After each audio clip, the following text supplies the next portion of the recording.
Moving on to trustees and boards. How many trustees should be on a board? How do you choose them? Boards, who, why, when, and how for startups, and any training that assists me in doing my job as a trustee well. So just before we dive into that, you've all met each other at your tables. Can you turn to the person next to you or around you, opposite you, and just how many people do you think should be on a board? That's the question for you to think about. Just like 30 seconds.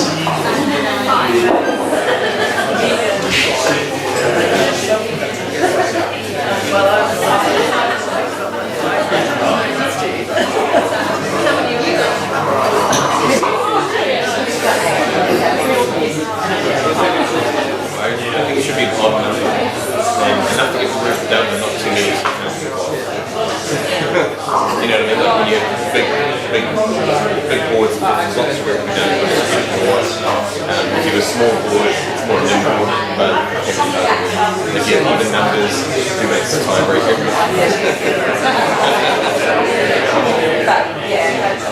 too big a board and then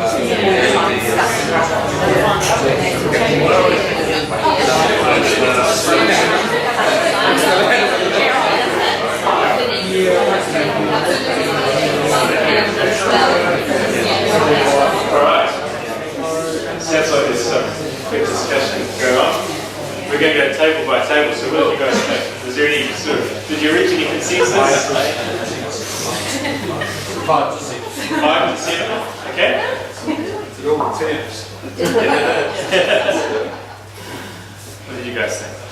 we didn't agree. No, alright, what was the range? 5 to 8. 5 to 8. Okay, good. Andre's insight was that it always needs to be on the Yeah. Yeah. Yeah, maybe 3 to 5. I thought 5 to 7. Okay, good. And you guys over here? 4 to 7? Okay. And down the back?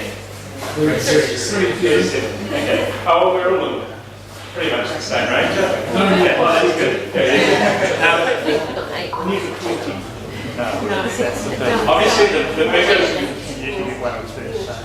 bigger the board you have, the harder it is to reach decisions and the longer it takes to make decisions. Even the harder it is to get everyone together just to meet. So that's definitely a disadvantage on a big board. On the other hand, depending on what you're doing, if you don't have enough people on the board, you can't divide the responsibilities, people get overloaded. You probably don't have the different areas of expertise that you need for the different things the board has to be deciding. So yeah, we would normally, what we normally do in our trustees, we typically would probably have a minimum of 3 specified in our trustee, and then a maximum of either 7 or 9 for a charitable trust. And that probably gives you an indication of the range. I think, and again, even if you have a bigger board, what you probably find is that not everyone on that board is going to be fully engaged in this. So, yeah, Stephen, with this? Well, just a thought that sometimes people choose people who are like them, and that I think can be a danger, because it's actually good to have diversity. It's good to have different opinions that will come and challenge the way that you're thinking. And that's quite hard, particularly if a board or a trust has been going for a long time, and there's people who've been on it for a long time. It can be hard to welcome in some new faces, but sometimes that's what it needs. It actually needs to be disrupted, and that's the buzzword of the day, is disruption. And at the last talk that we did of this, we talked about disruption and how it affects charities. But I think it's really important that that boards don't let themselves get too complacent, and that you inject some fresh thoughts and some next generation thinking from time to time, because otherwise you all end up, you know what the other person's going to say before they open their mouth, and you're not really going to be challenged and grow if that's the case. So yeah. Yeah, just to affirm that point, I suppose in my experience with being on boards and chairing some boards, you usually only get probably at most, if you're really lucky, you might get 2 people on the board that are actually going to challenge just the received wisdom. But usually there's probably only one person.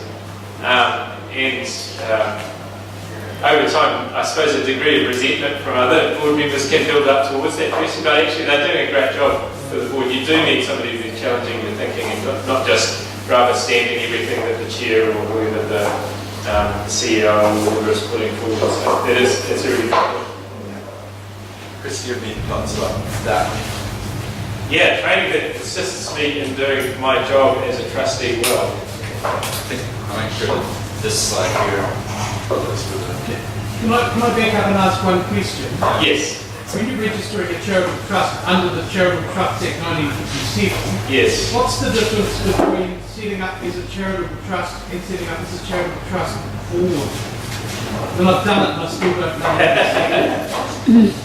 I think, yeah, it's a little bit, it's actually a little bit murky under the Act because you can set up under the Act, under that Act as a society or as a trust. Right. And then once and it has rules that govern all charitable trusts. Yeah. But then you can also incorporate your trust. So you don't necessarily have to incorporate your trust under the Charitable Trust Act.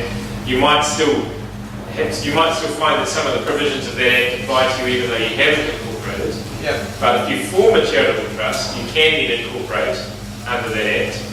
Or you can form a charitable society and incorporate under that Act as well. The confusing thing is that you can also incorporate a society under the Incorporated So Society a society has members and a board doesn't. Yes. That's the difference? Yeah, that's the basic conceptual difference. Okay. Yeah. And the minuses, there must be minuses. Yeah, absolutely. Yeah, so with a society, one of the big advantages is that all of the members of that society are stakeholders in appointing whatever the governance board is.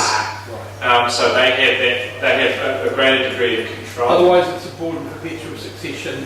Yeah, that's right. And there'll be some power for somebody to appoint replacement trustees, but people who are wanting to get involved won't necessarily have any say in that. So it's about the appointment of the trustee. Probably, typically, a society is more democratic than a trust. Yeah. Thank you. Well, yeah, one of the difficulties with an incorporated society is you have to have at least 15 members, which doesn't sound that hard, but many incorporated societies do find that very difficult to find 15 people who year after year are willing to sign up as a member of their society. So, okay, so yeah, professional development for trustees. There is a lot of material out there, but you know, and I think some of the things that you could do through the likes of Akina and Ministry also will definitely help you with understanding some aspects of governance, of the governance management distinction, health and safety liability. There are others. I had an email earlier this week from somebody who's providing training to not-for-profits specifically in the area of health and safety. What are my liabilities? What are my responsibilities? All those sorts of questions. So there are a number of people out there doing it. Institute of Directors does provide professional, obviously professional development, and I think it's fair to say that they're mostly focused on companies, which obviously if you are a company then that's good for you because you're right in that camp, but there's a lot there that does apply to other to charitable trusts and the like as well. Governance New Zealand. Governance New Zealand. We put together this little slide here because I think this answers some of that. You know, if you are a trustee, minimize your risk by understanding these things. So the first one is the charitable objects. I know that sounds basic, like of course I know what it does, but have you actually looked at the trustee that you're a trustee for and read what the purposes are? It maybe would surprise you, so it's good to understand. And then what the powers are under that document. You know, investment duties, the need to be prudent, diligent, carrying out your duties, operational procedures, what are the current status of the assets and liabilities, the process for appointing trustees in retirement, which actually raised an interesting question. Should there be automatic retirement after, say, a 3-year period? That's a way to ensure that you're getting a refresh of the board from time to time. And then, yeah, what are the conditions for having a charitable tax exemption? So as a trustee, those might be some of the areas that you should be exploring or asking. And actually, out of last time we ran this, one of the questions that came from the floor was, well, before I join a board, what are the questions that I should ask? So we came up with a list of about 10 questions, and those are good to read even if you are a trustee of the board as a refresher, because there are some good hints there. So that's on the website as well, and I brought some copies if anyone's interested.